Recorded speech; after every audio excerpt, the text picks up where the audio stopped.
Innovating this fellow to come home with him for dinner. When we were boys, why, it wasn't nothing for around the old shop there for Mom to holler dinner, and it'd be, instead of us 3 boys and 2 girls was there, and it wasn't nothing for just expect 5 and Dad make 6 to come to the house, but could be 10 or 15.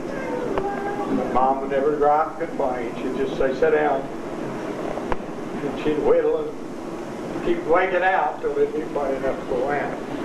Dad kept, She'd do it out too. Yeah, and of course she wasn't hungry. Yeah. But Dad kept inviting the salesman from Indiana with Myers Tarts and Go home and eat dinner with me.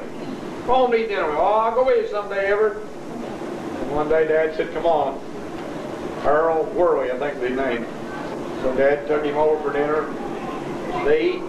Mom never said a word.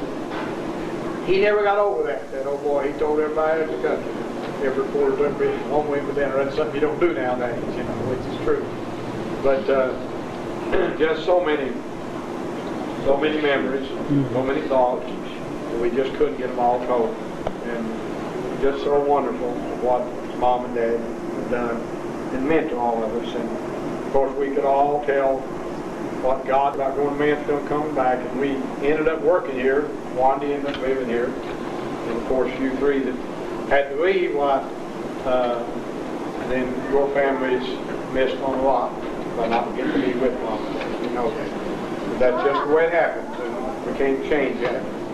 You know, one of the greatest scenes was when Donald and Peg was bringing Mom and Dad home, and their mother home from Lexington. She'd been down there, they'd been there a little week. Dad had been sick, but he was getting able to cripple around. He sat on the porch and expected Mom to arrive about 2 o'clock. And then about 3, he said, she just ain't coming. In other words, we pulled his leg, what he said. I said, Dad, I'll go call. And I went and called the hospital, and they said they've just left. They were late getting checked out, and they've just left. So I said, Dad, he'll be here in a couple hours. So when they did get there and pull up the driveway, Don Baggs was trying to help Mom get out.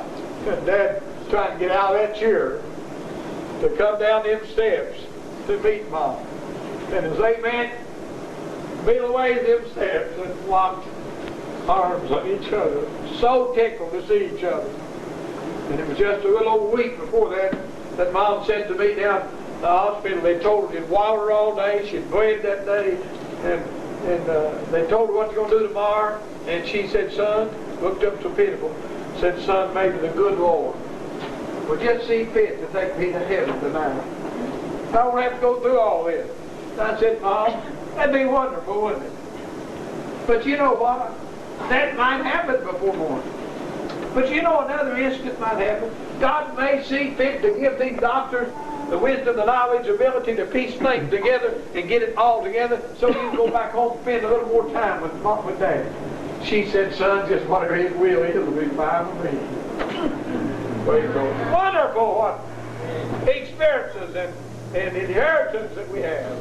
It's just wonderful. I've enjoyed hearing the different comments about 2 of the greatest people on earth. Praise God. Gone to heaven. And you know, the good point about it is, they're not the only 2 that went. Many others have went. And many others can still go. But we each one have the choice. It's up to us. I'm glad I chose that place to go. And I'm looking forward. And as Arnie said, we got to keep walking, keep digging, keep going on, doing the will of the Father. Not everyone says, Lord, Lord, but he do the will of the Father. What counts.